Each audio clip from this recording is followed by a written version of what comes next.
Okay, Assalamualaikum warahmatullahi wabarakatuh. I am Zafitri Binuddin. Okay, for my point is pandemic and joblessness.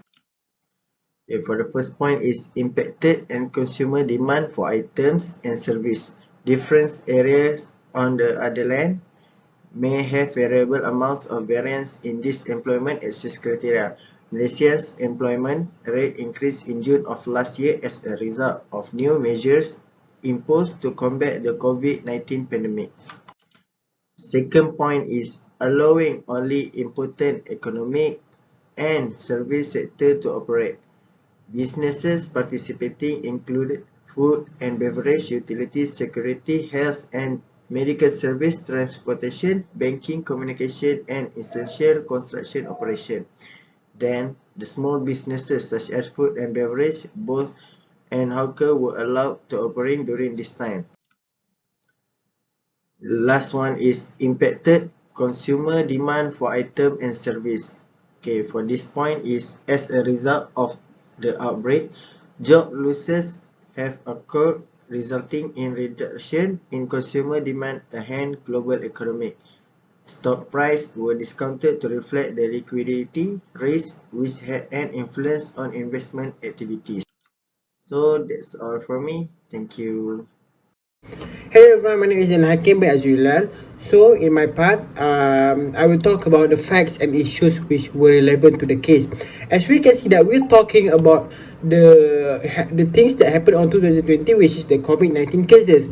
From that tragedy, we can see that the government only came to power recently.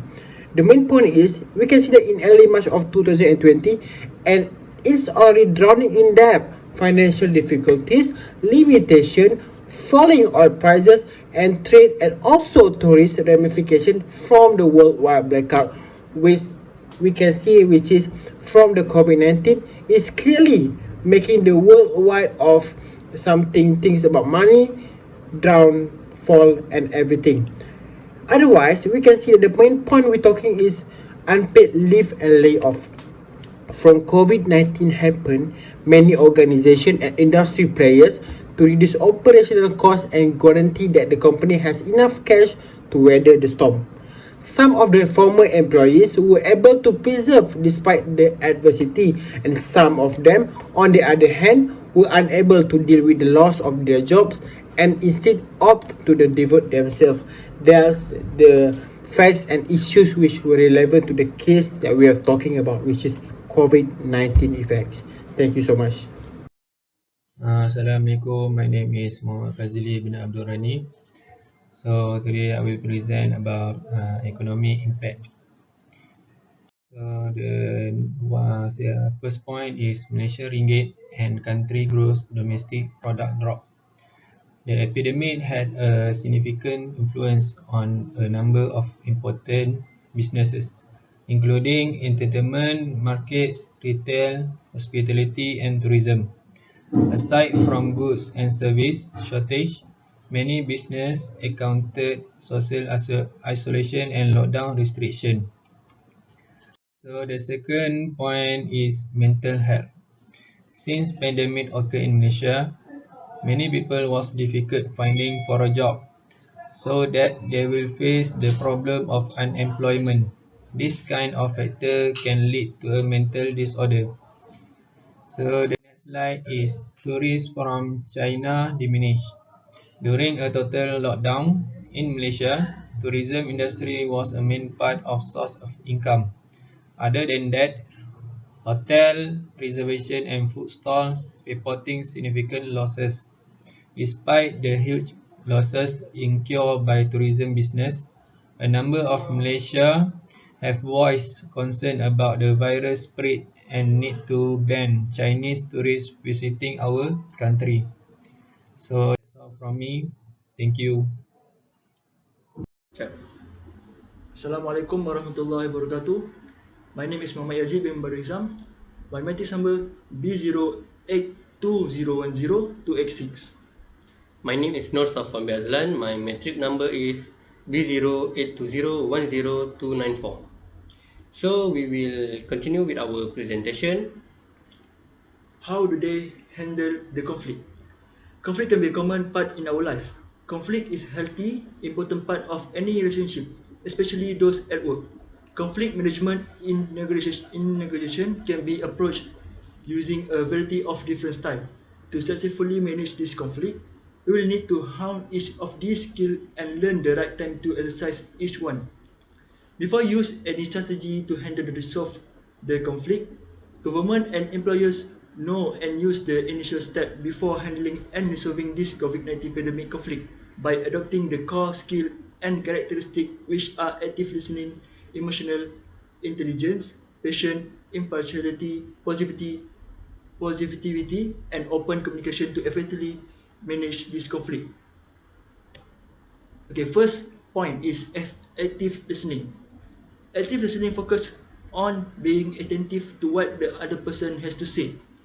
This skill is commonly used by salespeople to better connect with customer during a pitch, but it's also a universal competency that any consummate professional should master. To practice active listening, the most important thing you can do is have an open mind.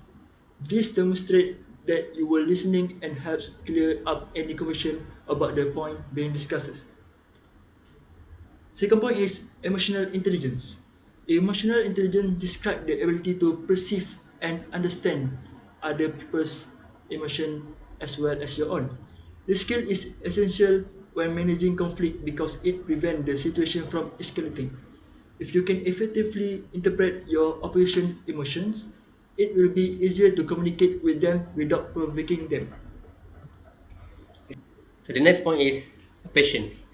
Conflict resolution is so difficult because people don't like to be wrong and will often hold their stance on an issue because of it. If you're looking to resolve a conflict with a person like this, you will need patience. It is important to keep in mind that the problem may not be solved right away, even if the solution is obvious. Ideally, you want to take the time to listen to every participant and value each argument evenly. And last point is impartiality. Conflict can be difficult to resolve because they don't always stay focused on the conflict itself. The conflict can sometimes serve as an opportunity or to air previous grievances that have developed between the involved parties over time. Now, the problem at hand can be resolved until the historical issues are addressed. So for our last slide, is explain why the strategy was chosen to resolve the conflict. From all the strategies that have been explained above, which are related with how the government and employers handling and resolving the conflict in negotiation during COVID-19 pandemic. Those strategies were chosen to resolve the conflict in negotiation are when engaged in conflict negotiation. We tend to focus on potential losers as compared with the expectations we had when the original deal was signed. To avoid any trap in negotiation that can lead to a failure, and we also can explore the other side partner and certainly be aware with our own, looking for opportunities to change other person partner. So that's all from us. Thank you.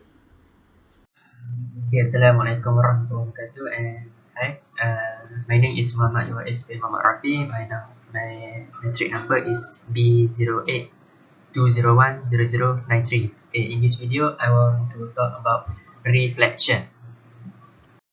Okay, my first point is a lot of people have lost their careers and jobs.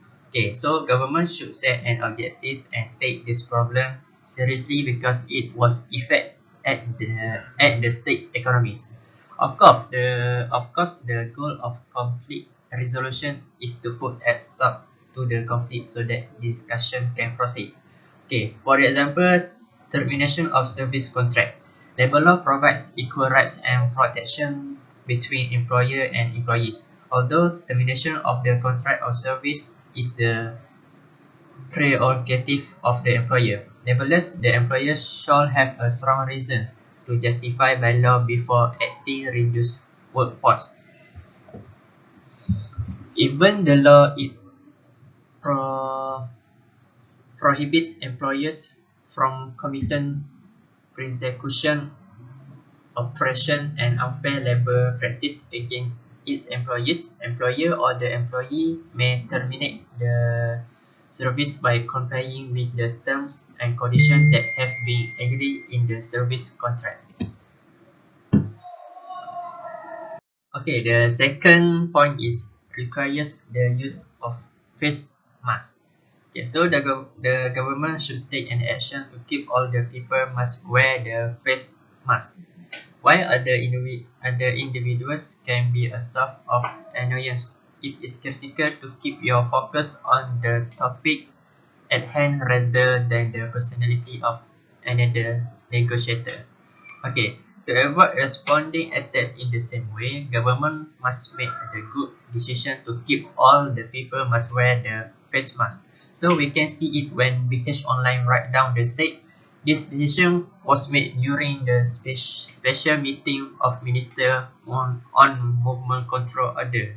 Is a PKP. So from that the government was make a good decision to handle this issue with make a meeting before go to the other way.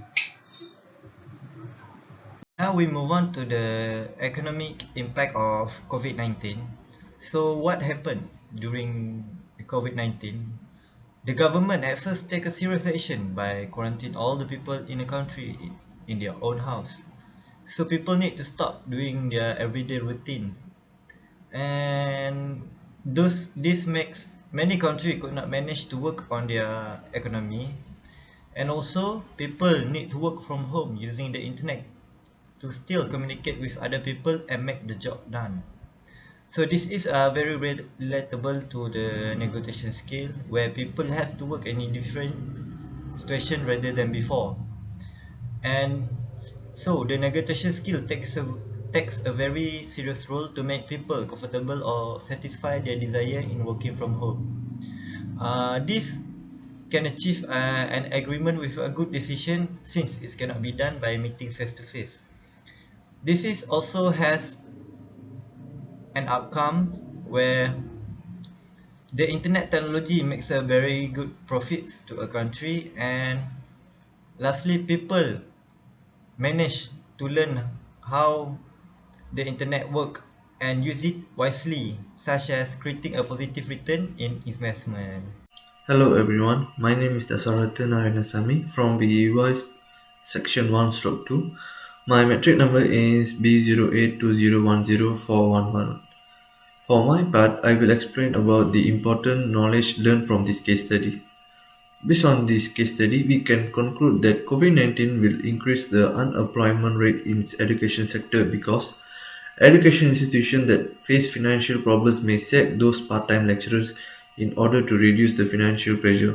Furthermore, high-skilled workers may decrease in the future because the quality of teaching and learning decrease.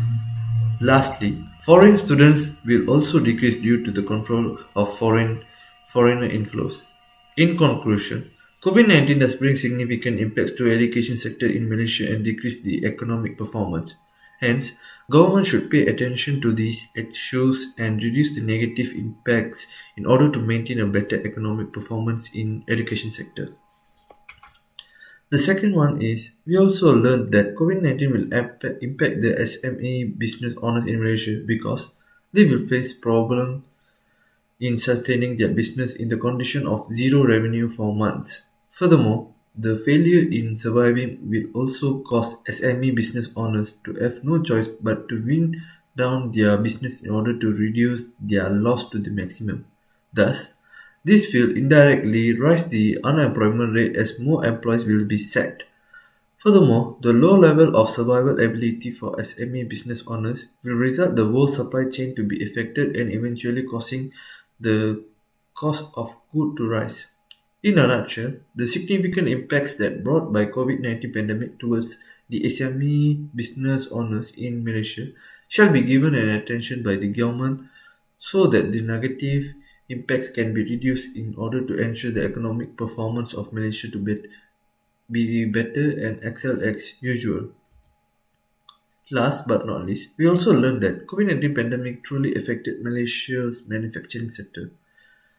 The manufacturing sector has been trying to recover to optimal states. However, there are many challenges on the way including rapid increased COVID-19 cases, extension in restrictions, huge drop in revenue or income, as well as supply chain disruption and so on.